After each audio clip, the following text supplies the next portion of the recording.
অসমীয়া জাগিছে অসমীয়া জাগিছে অসমীয়া জিন্দাবাদ অসমীয়া জিন্দাবাদ অসমীয়া জিন্দাবাদ এই জুই জ্বলিছে চকীকতে এতিয়া গ্ৰেপ্তাৰ কৰক চকীকতে এতিয়া গ্ৰেপ্তাৰ কৰক ধৰ্মীয় কোনো কাৰণে কাৰ্য সহ্য কৰা নহ'ব ধৰ্মীয় কাৰণে কাৰ্য মানি লোৱা নহ'ব ধৰ্মীয় কাৰণে কাৰ্য মানি লোৱা নহ'ব আমাৰ দাবী আমাৰ দাবী আমাৰ দাবী জয় অসম জয় অসম মৰাণ নগৰৰ ৩৭ নং ৰাষ্ট্ৰীয় ঘাইপথ অৱৰোধেৰে প্ৰতিবাদ সাব্যস্ত কৰিছে মৰাণ হাটৰ খুমটাই সোণালী পথবাসী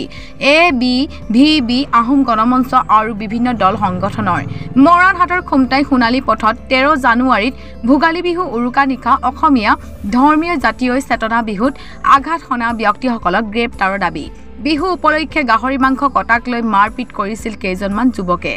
মৰাণহাট আৰক্ষী থানাত এই সন্দৰ্ভত এজাহাৰ দাখিল কৰাৰ পিছত আৰক্ষীয়ে দোষীৰ বিৰুদ্ধে উপযুক্ত ব্যৱস্থা গ্ৰহণ নকৰা অভিযোগ চাওক আপোনালোকে সমগ্ৰ অসমবাসী তথা ইতিমধ্যে আপোনালোকে সংবাদ মাধ্যমৰ জৰিয়তে গম পাইছে যে ভোগালী বিহুৰ দিনাখনত উৰুকাৰ দিনাখনৰ ভোজক লৈ পিনে প্ৰীতি ভোজক লৈ যি গাহৰি কটা হওক মাছ কুকুৰা হাঁহ ইত্যাদি নিধন কৰিবই গতিকে এই বিষয়টোক লৈ পিনে স্থানীয় তথাকথিত দুজনমান ব্যক্তিয়ে যদি সেই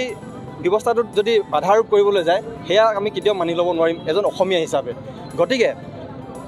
সেই পুৱা ভাগতে যি গাহৰি তেওঁলোকে নিধন কৰিছিলে সেই তাতে গোটেই ব্যৱস্থাটো সমাপ্ত হ'লেই কিন্তু পৰৱৰ্তী পৰ্যায়ত উৰুকা নিশা গৈ পিনে তেওঁলোকে মাজনিশা গৈ ভেলাঘৰৰ ভিতৰত পুৰুষ মহিলা সকলোকে তৰোৱাল চুকাজাতীয় অস্ত্ৰ লৈ তেওঁলোকে আক্ৰমণ কৰিছে ইয়াৰ উপৰি তেওঁলোকে মেজি পৰ্যন্ত তেওঁলোকে ভাঙি দিছে গতিকে এজন অসমীয়া হিচাপে আমি ইয়াক কেতিয়াও মানি ল'ব নোৱাৰোঁ গতিকে আজি গোটেই ব্যৱস্থাটো আজি 6-7 দিন পাৰ হ'ল 6-7 দিন উকলি গৈছে গতিকে পুলিচ প্ৰশাসনে কোনো ধৰণৰ ব্যৱস্থা গ্ৰহণ কৰা নাই আমি সেইটোকেহে আজি ইয়াত ৰাস্তাৰ তথা ৰাষ্ট্ৰীয় ঘাইপথ অৱৰোধ নিচিনা এক মৰাত্মক কাৰ্যসূচী আমি ল'বৰ কাৰণে আজি বাধ্য হৈ পৰিছোঁ 3 দিন আমি সময় লৈছোঁ 3 দিনৰ ভিতৰত বিহিত ব্যৱস্থা গ্ৰহণ কৰা হ'ব আৰু ঊৰ্ধ্বতম কৰ্তৃপক্ষ যাৰ ওচৰত যেনেকৈ যিখিনি কৰিব লাগে সেই গোটেই সকলোখিনি কৰা হ'ব ইতিমধ্যে 6-7 দিন সময় উকলি গৈছে এজনকো গ্ৰেপ্তাৰ কৰা হোৱা নাই তেওঁলোকক গ্ৰেপ্তাৰ কৰা হৈছিল যিমানটো মই গম পাইছোঁ কিন্তু তেওঁলোকৰ যিটো ছেকশ্যন লাগিছে সেইটো অকণমান তেওঁলোকে সেইকাৰণে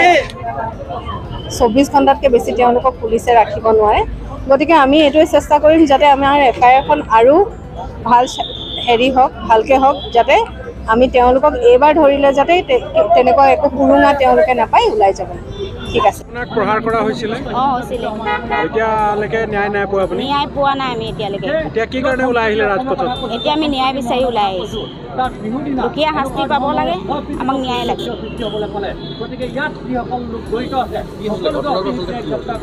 ঘটনাটো গাহৰি কাটিছিলে ভেলাঘৰ আমি ভোজ খাবৰ কাৰণে উৰুকা দিনতে কটা মেলা হৈ গ'ল কটা মেলাৰ পিছত ধৰি লওক মীমাংসা হৈ গ'ল এইটো কাটিব নালাগিছিলে বুলি ভয় ভাবুকি দেখাইছিলেহি কাৰ পাৰ্মিশ্যন ল'লি কাৰ পৰা সুধি কাটিছিলি কাৰ অধিকাৰ পালি এনেকৈ বুলি সুধিছিলে তাৰপৰা আমাৰ এজনে ক'লে হ'ব বোলে মানুহজনে ক'লে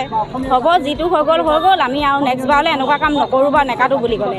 নেকাটো বুলি কোৱাৰ পিছত ইহঁতি আকৌ ৰাতিলৈ আমি ধৰি লওক ভোজ ভাজ খোৱা সময়ত আহি লৈ সিহঁতি কেইজনমান উদণ্ড যুৱক আহি লৈ আমাৰ ওপৰত মাৰধৰ কৰেহি কাজিয়া কৰেহি আহি কিনে মোকো মাৰিছে মহিলা কিমানগৰাকী দুখ পাইছিলে মহিলা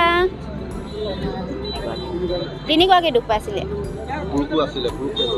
পুৰুষ আছিলে 2-3জন আছিলে কি লৈ আহিছিলে মাৰিবৰ কাৰণে ডাঙৰ তৰোৱাল লৈ আহিছিলে চোকা অস্ত্ৰ লৈ আহিছিলে তাৰপিছত আকৌ সিহঁতি গুৰ লাট এনেকৈ দিছিলে আমাক চাহিদ ৰেকিব আৰু বুটু অনিশ্চয় 13 জানুৱাৰীৰ দিনা মাঘ বিহু উৰুকা আছিলে অসমীয়া জাতিৰ যি প্ৰাণচুপ এই ভোগৰ উৎসৱৰ দিনা গাহৰি কটাক লৈ মৰাণহাট থানাৰ অধীনত খুমটাই সোণালী পথত প্ৰথমে গাহৰি কটাক বাধা প্ৰদান পৰৱৰ্তী সময়ত সেই একেটা ঘটনালৈ তেওঁলোকে তাত মীমাংসা হৈ গৈছিলে যদিও গাহৰি কটাকেইজনে ক'লে আমি নাকাটোঁ তাৰপিছত তেওঁলোকে পৰৱৰ্তী সময়ত পুনৰ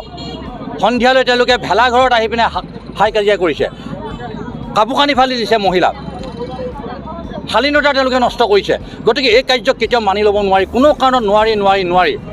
অসমীয়া জাতিৰ প্ৰাণচুপ মাঘ বিহুৰ আঘাত সনাৰ লগে লগে ধৰ্মীয় মেৰুকৰণক তেওঁলোকে আঘাত আনিছে। হিন্দু ধৰ্মই হওক বা অসমীয়া জাতিয়ে হওক প্ৰতি তেওঁলোকে আঘাত আনিছে। গতিকে এই কাৰ্যক কেতিয়াও মানি লোৱা নহ'ব। আৰু পৰৱৰ্তী সময়ত আৰক্ষীয়ে তেওঁলোকে গ্ৰেপ্তাৰ কৰি খুব কম সময়ৰ ভিতৰত মুকলি কৰি দিলে, প্ৰায় 24 ঘণ্টাৰ ভিতৰত তেওঁলোকক মুকলি কৰি দিলে। এই কথা ৰাইজে কেতিয়াও মানি ল'ব পৰা নাই। মুকলি কৰি দিয়াৰ পিছত তেওঁলোকে গৈ পিনে আমি খুব কম সময়ৰ ভিতৰত থানাৰ পৰা মুকলি হৈ আহিলোঁ বুলি পুনৰ ৰাইজক ধাবি ধমকি দিছে। গতিকে ৰাইজ আজি শংকিত হৈছে, অসমীয়া জাতি আজি লঞ্চিত হৈছে, বঞ্চিত হৈছে।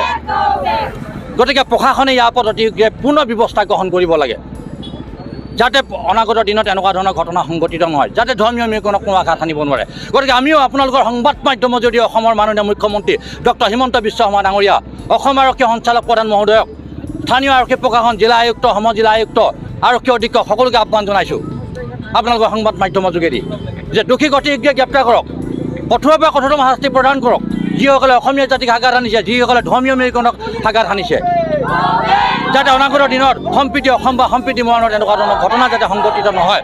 তাৰ কাৰণে কঠোৰ ব্যৱস্থা গ্ৰহণ কৰিবৰ কাৰণে মই আহ্বান জনাইছোঁ।